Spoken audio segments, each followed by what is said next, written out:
Halloween is a week away, and it's only appropriate that we talk horror movies. So here's my personal list of must-watch horror movies this and every Halloween. Halloween. There's nothing more terrifying than a pale-faced giant slowly stalking you with a blade the size of your forearm. What I love about the original Halloween is the pacing. It's not your typical run, stab, blood horror flick. It's a slow-paced build-up, and it can be argued that Halloween gave birth to a new feel to horror films. The sequels to Halloween are fantastic in their own way. They build on the creepy feeling of the original and present the character of Michael Myers in a new way. But the original Halloween will always stand the test of time. It's the ultimate stalker film. It preys on the feeling you have when you think you see something out your window or down your hallway. Michael Myers, with his mystery and stature, will always be my most terrifying horror movie character. And when I was a kid for like 5 years, I went as Michael Myers for Halloween. I used to lay in the yard and not move and pretend like I was a scarecrow, just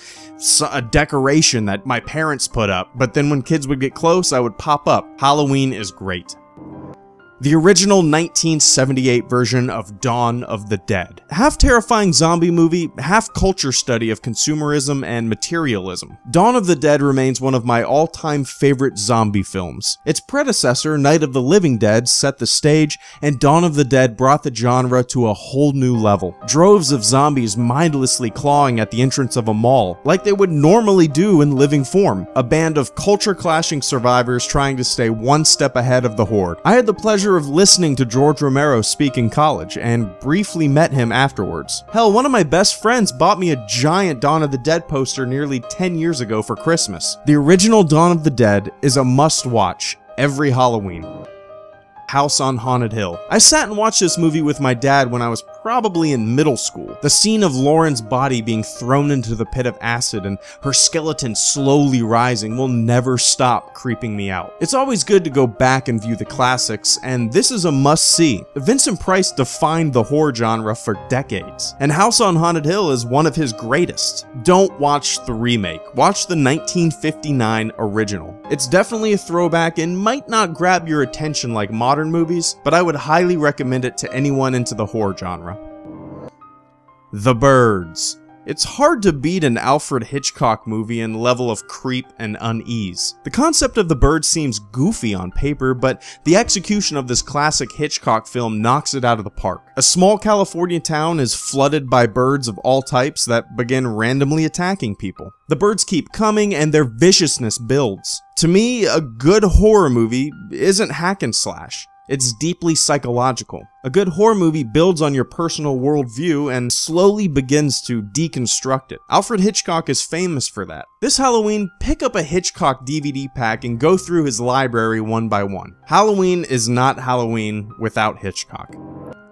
Misery. Kathy Bates, you are a thing of nightmares. Misery is the story of a novelist who runs into his worst nightmare, an obsessed fan. Misery rides a fine line between thriller and horror, but with this movie, that line is blurred quite a bit. Misery is more horrific than most movies that get the horror label slapped on them. It's a mindfuck. Still to this day, I have to throw my knees together in a fit of empathetic pain when James Caan feels the force of the sledgehammer. It is one of the sickest scenes ever, and it sticks with you. If you've never seen Misery, see it.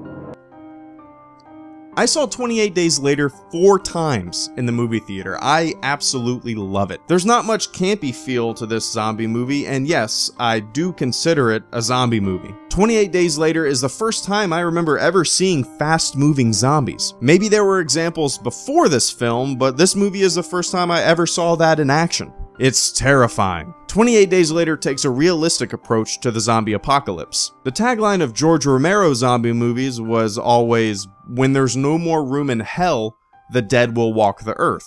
That's cool, but I like this better. It's a fast-spreading virus, and viruses are real and scary as shit. Cillian Murphy wakes up in a hospital, oblivious to the global crisis. He links up with a few survivors and they quickly learn that these zombies aren't the only threats they must worry about. A militia opens their doors, lets them in, and the story quickly takes on an even darker feel. I wish the Walking Dead TV show took some pointers from Danny Boyle, because I lost interest in that show after a few seasons. 28 Days Later does zombies right. Buy it on Blu-ray, flip the lights off, and turn up the volume.